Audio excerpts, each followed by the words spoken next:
de vous retrouver à la découverte sur Fashion Africa Channel. Je suis avec Nogay Waraba Ndiaye, directrice d'Ongle Mania, qui est la première chaîne d'onglerie au Sénégal, et de Fantaisica Nelson Beauty Academy.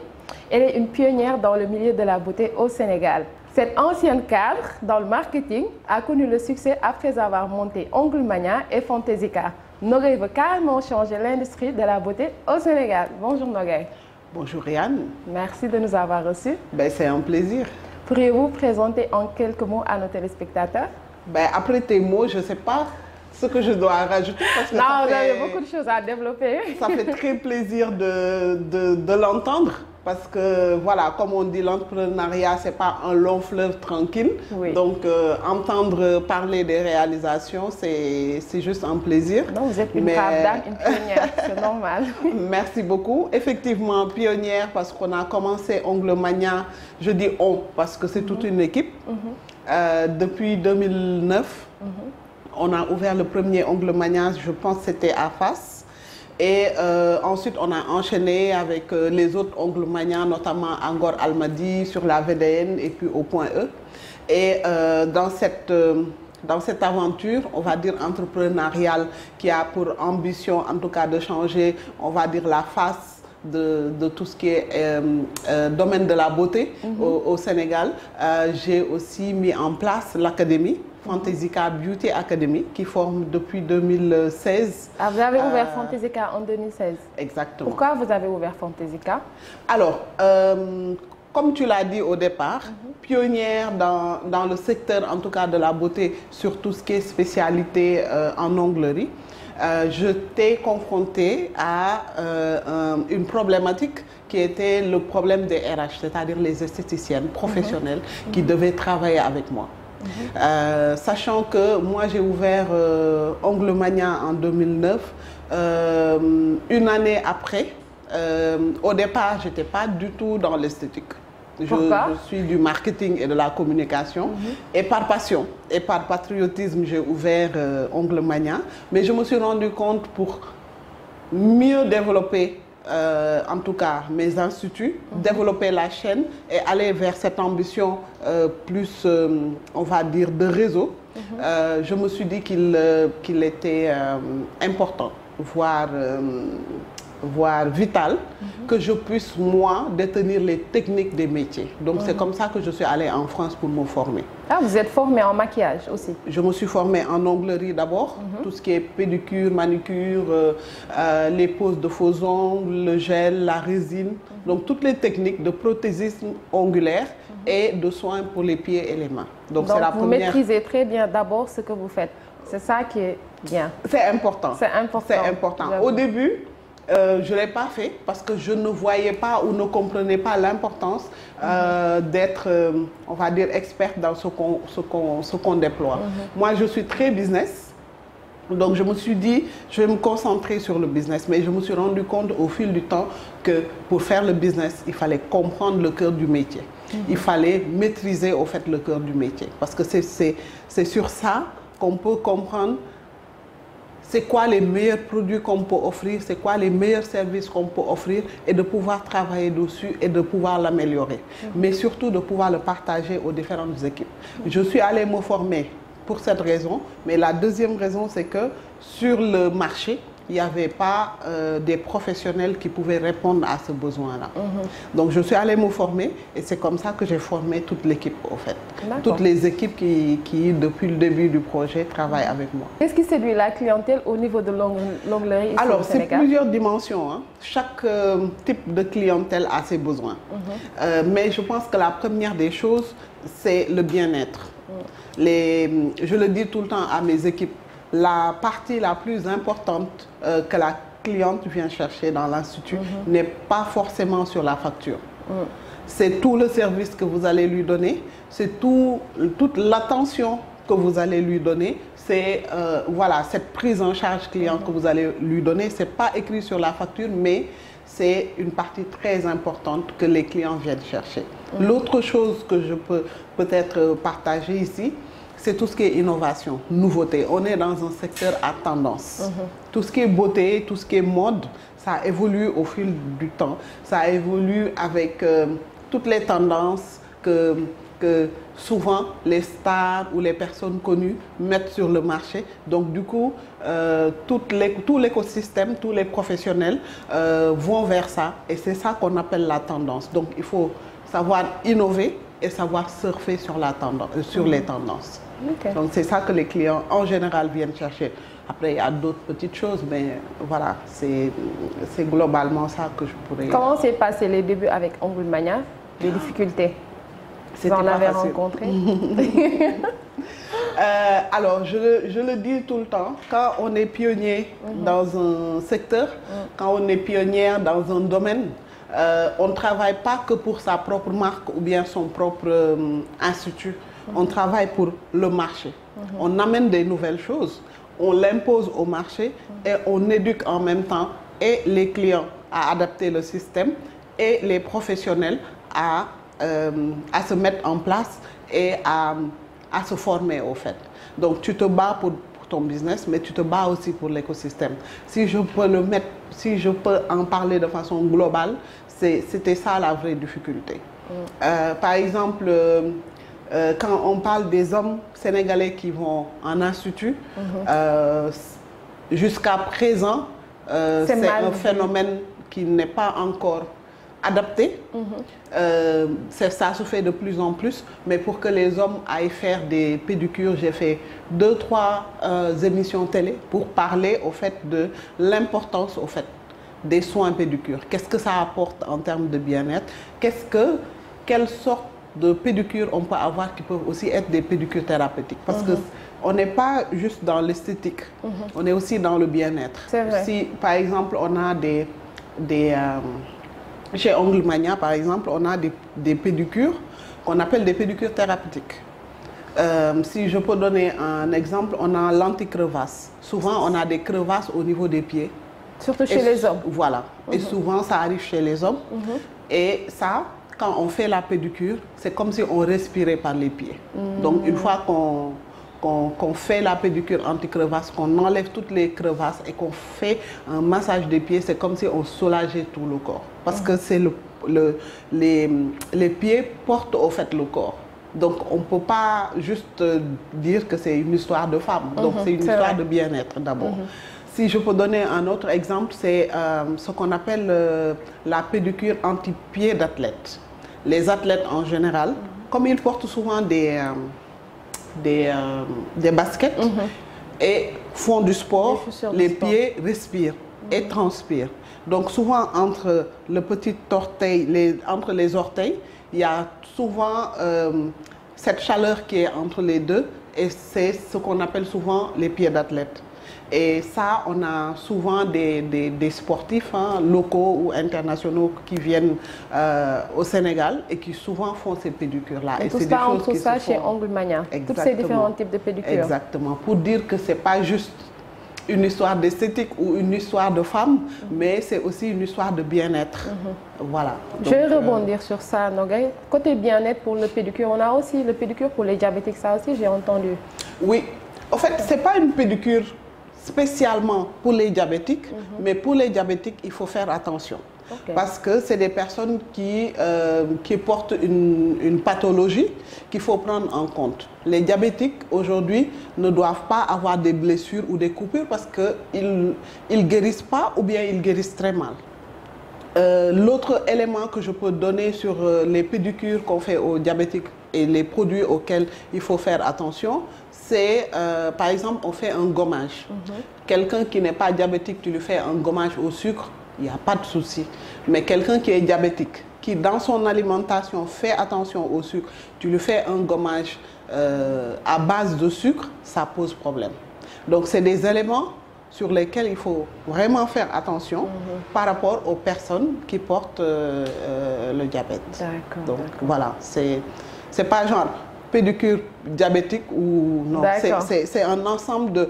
Autant pour les diabétiques, autant pour d'autres personnes qui ont d'autres pathologies. C'est pour ça que quand on vient en institut et qu'on porte des pathologies, il faut prendre le temps de l'expliquer à l'esthéticienne.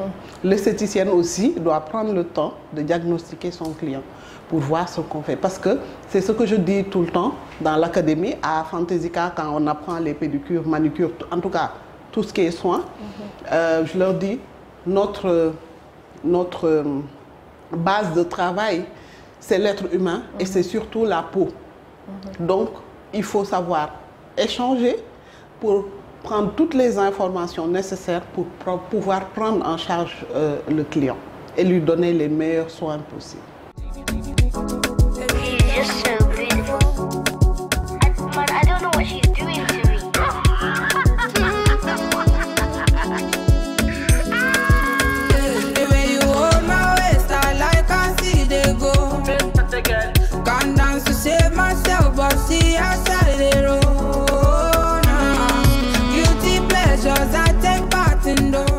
Alors Nogué, d'où vient cette passion pour l'esthétique et le maquillage? Comme dirait un ami, si je te le dis, tu ne vas pas me croire. À la base, je ne suis pas une passionnée de maquillage ou d'esthétique. Je suis une passionnée du Sénégal.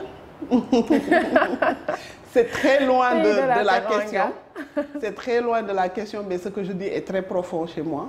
Okay. Ce qui m'a amené au départ, en tout cas, à développer le réseau Ongle Mania, c'est que une personne s'est permise de dire qu'au Sénégal, les gens n'étaient pas professionnels et qu'on ne pouvait pas faire des prestations professionnelles et qu'on ne pouvait pas tout simplement créer un écosystème professionnel. Donc, la fibre patriotique, c'est juste réveillé. C'est dans le cœur. C'est dans le cœur. Et je me suis dit, voilà, si des choses, belles choses se font à l'international dans ce domaine, on peut le faire au Sénégal. Mais il faut avouer que tout ce qui est esthétique, tout ce qui est beauté, la passion, elle se crée assez rapidement. Effectivement. Parce que tout ce qui est beau est aimé. Oui. Tout ce qui est esthétique s'aime aussi. Mais moi, à la base, c'est le patriotisme, mais surtout le fait d'aimer de faire du business, tout simplement. D'être avec des personnes, de pouvoir partager avec ces personnes, de pouvoir développer des choses ensemble. Aujourd'hui, c'est le domaine de l'esthétique, c'est le domaine de la coiffure. Et là où je te parle, c'est devenu une vraie passion. Ça s'acquiert avec le temps. Exactement. Donc ça fait un cocktail de patriotisme, ça fait un cocktail de bug business, ça fait un cocktail de passionné d'esthétisme. Bug business, aimer le business en wolof. D'aimer tout simplement faire du business parce que c'est devenu une vraie passion. Et surtout de pouvoir aussi partager. Aujourd'hui, avec Fantaisica Beauty Academy, on a formé plus de 3500 personnes depuis 2016. Et on a formé aussi bien des Sénégalais, des Guinéens, des Maliens. Il y a beaucoup de nationalités. Vous avez aussi beaucoup d'élèves de la sous-région. Exactement, beaucoup d'élèves de la sous-région qui viennent pour se former à Fantaisica. D'accord. Sur ça, quelles sont les formations données sur Fantaisica et dans l'académie et sur quoi vos formations s'appuient? Alors, nous, on forme sur, on va dire, l'esthétisme et la coiffure de façon générale. Mais on a des formations modulaires. Par exemple, à la base, moi, j'ai ouvert Fantaisica pour compléter cette demande que j'avais, ce problème que j'avais au niveau de Ongle Mania. Donc, du coup, j'ai commencé par des formations sur tout ce qui est onglerie, pédicure, manicure. Et au fur et à mesure, je suis retournée encore en Europe, je me suis formée en maquillage beauté, en maquillage mode, en maquillage cinéma, et je l'ai introduit au niveau de l'école. Donc aujourd'hui, on forme aussi les élèves en maquillage. On forme aussi dans l'esthétisme, parce qu'au niveau de Fantaisica, on a un diplôme qu'on appelle le CPS, Certificat professionnel de spécialisation, qui est un diplôme qui est reconnu au niveau de l'État. Donc tu passes les examens, voilà, c'est un diplôme qui est reconnu au niveau de l'État. Et c'est un diplôme, c'est une formation dans laquelle les élèves sont formés sur tout ce qui est esthétisme, au fait. Que ce soit les soins du visage, que ce soit soins du corps, les épilations, le massage et tout ça. Donc on forme aujourd'hui à Fantaisica dans ces modules-là de formation. Vous avez beaucoup de différentes formations. Exactement. D'accord. En quoi consistent les modules de formation et leur durée aussi?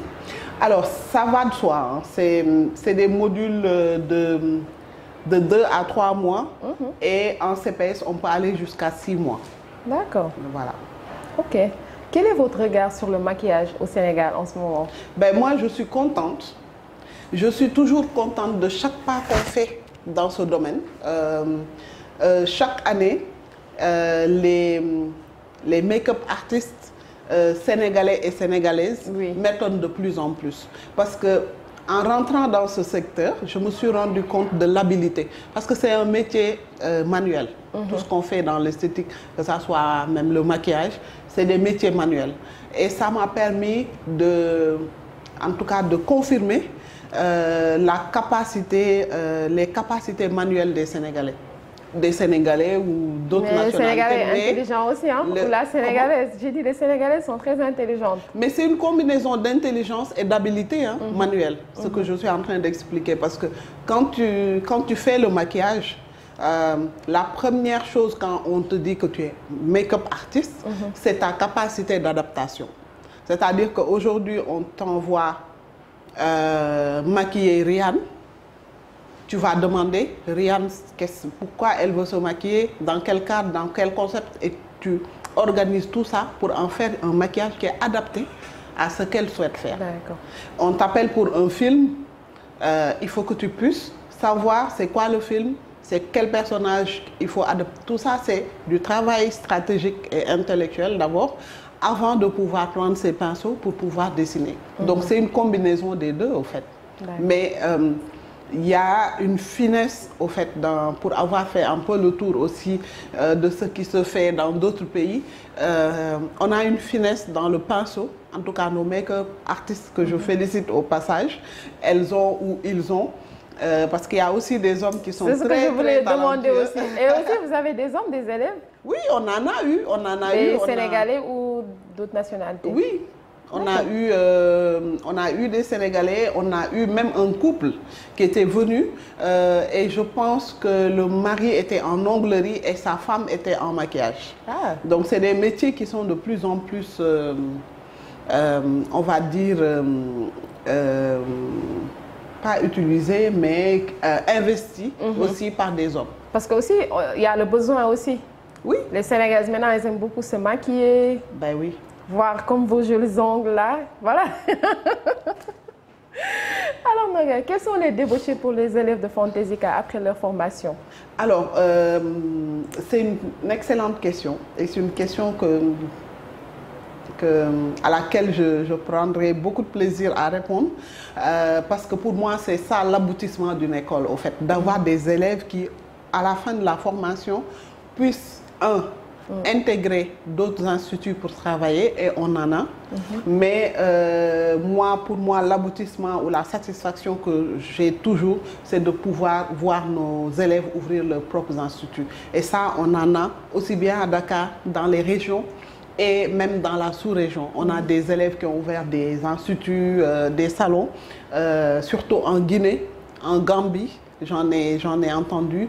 Et puis voir aussi des élèves, on a des élèves aussi qui travaillent dans des chaînes de télé, des élèves aussi qui sont sur des plateaux de tournage des séries locales et qui gèrent le maquillage. Donc ça, c'est franchement une satisfaction par rapport à tout ce qu'on est en train de faire. Ça, c'est une fierté. Ouais, exactement. C'est pour ça que je vous dis que vous êtes une pionnière. Quelles sont les perspectives pour Ongle Mania et Fantaisica?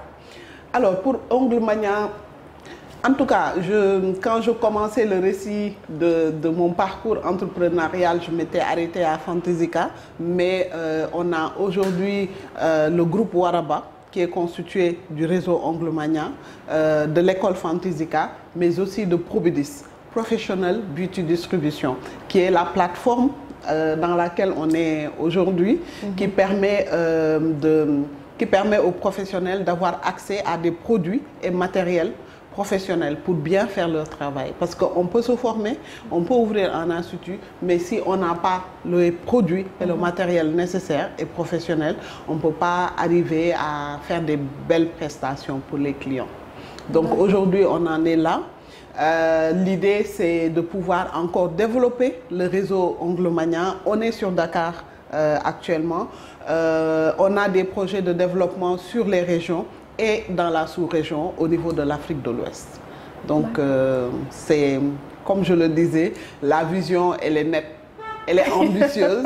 C'est vraiment de développer un empire de la beauté, leader dans ce secteur et qui est panafricaine, mais qui s'ouvre au monde entier. On le souhaite partout dans le monde. Merci. Et c'est quoi Waraba? Alors, Waraba, c'est un terme bambara. Vous êtes bambara? Tout le monde me demande, voilà, la question. Maintenant je réponds, je suis africaine. Ouais. Ça inclut tout. Ça inclut tout. Et bambara, Waraba, c'est un terme qui veut dire lion ou lionne. Et je me vois comme une lionne dans ce secteur, et parce que j'ai des choses à faire. Nous avons tous des choses à faire et que chacun dans ce domaine puisse se voir comme un lion ou une lionne pour pouvoir amener, level up au fait le secteur de la beauté. Parce qu'aujourd'hui, on a les capacités, aujourd'hui, on a les ressources, que ce soit les ressources naturelles, surtout les matières premières. On parle du beurre de karité, on parle des huiles de Nîmes et des choses comme ça, que les grandes industries aujourd'hui utilisent pour fabriquer des produits. Nous, on les a en Afrique. Donc aujourd'hui, l'idée, c'est de pouvoir ouvrir cette vitrine et montrer la possibilité. Parce que dans ce domaine, tout est encore possible. En tout cas pour l'Afrique, que ce soit pour les ressources naturelles, que ce soit pour les ressources humaines. Parce que tout à l'heure, je parlais du talent qu'on a au Sénégal. Mais pour aller au-delà du Sénégal, parler de l'Afrique, on a des vrais talents. Donc si on combine les capacités professionnelles qu'on a, plus nos produits naturels, on peut faire de belles choses et d'énormes choses, aussi bien pour l'Afrique que le monde entier.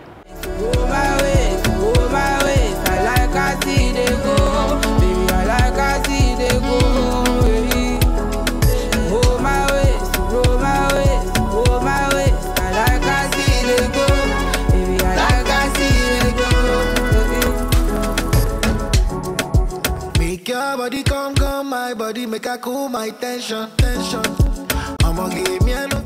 À travers votre parcours de Lionne Nogaye, qu'est-ce qui vous a le plus marqué dans ce métier? Mon parcours, le métier ou l'entrepreneuriat? Dans tout, au fait, votre parcours. Moi, ce qui m'a marqué, c'est surtout le fait de grandir. C'est pas une chose en particulier, parce que chaque jour, quand je me réveille, il y a une chose qui me marque. Mais c'est le fait de grandir. Nogaye Ndiaye Waraba d'aujourd'hui n'est pas Nogaye Ndiaye Waraba d'il y a quelques années, il y a plusieurs années en arrière. Le fait d'entreprendre, le fait de se mettre avec les gens, le fait de partager, le fait de travailler, fait qu'on grandit. On grandit en tant qu'être humain, on grandit en tant que personne. On grandit tout simplement. Donc moi, ce qui m'a le plus marqué, c'est quand je dis aujourd'hui aux gens que j'étais timide, je ne parlais pas. Ça étonne tout le monde. Ça se voit pas. Mais non, même moi, ça m'étonne. Hein. Mais voilà, c'est l'entrepreneuriat, c'est le métier, c'est ce qu'on fait aujourd'hui qui nous construit et qui nous améliore. Ça ne fait pas de nous une autre personne, mais ça fait qu'on s'améliore et on se découvre des qualités, on se découvre des possibilités et puis voilà, on grandit, tout simplement. Le conseil que je donnerais, c'est celui dont j'ai parlé depuis le début, c'est d'être authentique. L'authenticité est très très importante dans le domaine dans lequel nous sommes. Quand vous regardez sur le marché, il y a de plus en plus de make-up artistes, il y a de plus en plus d'instituts qui s'ouvrent. Quand on est authentique, on peut offrir cette authenticité à nos clients. Ça, c'est très important. L'autre chose que je conseillerais aux jeunes qui veulent se lancer dans les domaines surtout de la beauté, c'est de grandir avec leurs entreprises. Parce que souvent, on voit quelqu'un qui a ouvert, on se dit, Nogaye, elle a fait un réseau Ongle Mania, je vais faire un réseau Ongle Mania. Il faut savoir grandir avec son business. Et surtout, savoir ce qu'on veut, ce qu'on aime. Parce que, in fine, quand c'est difficile, c'est la passion qui nous fait tenir. C'est le fait qu'on aime ce qu'on fait qui nous fait tenir. Parce que l'entrepreneuriat, c'est pas facile tous les jours. On a tout le temps des épreuves, on a tout le temps des choses qui se présentent à nous et il faut se battre pour s'en sortir. Donc voilà, c'est ces conseils-là que je partagerai. Et surtout, formez-vous. C'est essentiel d'être professionnel dans ce qu'on fait. De connaître les tenants, les aboutissants. Aujourd'hui, les clients sont de plus en plus curieux de savoir c'est quel produit qu'on utilise, c'est quelle technique qu'on utilise. Donc, on peut avoir le talent, mais avec une formation, le professionnalisme se confirme encore plus. Et on est dans un marché très concurrentiel. Donc, se former, c'est rajouter de la valeur à son talent, des talents qu'on a déjà. Et ça va faire la différence. Ouais. Inch'Allah. Exactement. Nogay, là, on est au terme de notre émission. En tout cas, je ne sais pas vous, mais moi, c'était un réel plaisir de partager ce plateau avec Nogay Waraba Ndiaye, une pionnière, comme je l'ai dit depuis le début. Merci Nogay. Ben, merci beaucoup Riane pour l'invitation. Moi, c'est toujours un honneur et un plaisir de partager sur le domaine de la beauté, sur tout ce qui est le professionnalisme qu'il faut avoir dans ce secteur-là. L'honneur est pour moi, au fait. L'honneur est pour moi, mais surtout te remercier aussi de pouvoir partager ça avec les téléspectateurs et toutes les personnes passionnées des métiers, passionnées aussi de tout ce qui est beauté et esthétique et cosmétique. Et maquillage. En tout cas, c'est quoi votre dernier mot? Dernier mot, le mot gratitude. Hein? Gratitude. Remercier en tout cas toute l'équipe. L'équipe, que ça soit de Ongle Mania, Fantaisica, Probidis, remercier toute ma famille qui me soutient dans mes entreprises, mais surtout vous remercier parce que j'ai suivi les émissions que vous avez faites pour mettre en lumière d'autres acteurs et actrices dans le secteur de la beauté. Parce que moi, c'est toujours un plaisir de voir, que ce soit pour mes entreprises ou d'autres entreprises, mais qui sont dans le domaine de la beauté, c'est toujours un plaisir de voir ces mises en lumière. Nous sommes et nous avons mis en place avec d'autres acteurs du secteur de la beauté, des professionnels, l'association des professionnels de la beauté et du bien-être pour nous mettre ensemble pour encore mieux développer le secteur de la beauté. Donc, saluer l'initiative de cette émission qui est extraordinaire et qui, je suis certaine, va apporter beaucoup d'énergie à ce secteur de la beauté. Merci à Fashion Africa Channel pour cette émission qui est très intéressante, en tout cas pour nous et tous les passionnés de la beauté. Sur ce, nous sommes au terme de notre émission. J'espère que cette émission d'aujourd'hui vous a plu. Je vous donne rendez-vous la semaine prochaine pour d'autres découvertes. Bye bye. Ciao, à bientôt.